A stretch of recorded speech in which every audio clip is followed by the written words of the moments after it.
بهار آمد. بهاری پرسخاوت زندگانی و طبیعت را روح و روانی نو عطا می نماید.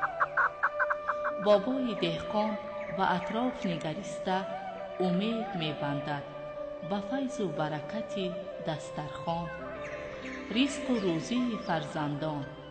شکر می گوید با تحمل، اندیشه و اخلاص، نیتی پاک و آرزوها. بهار هر سال می آید، ولی طبیعتش این است که ما انسانها را هرگز ترک نمی گوید و از خود در همه جا نقشه و نشانی می گذارد.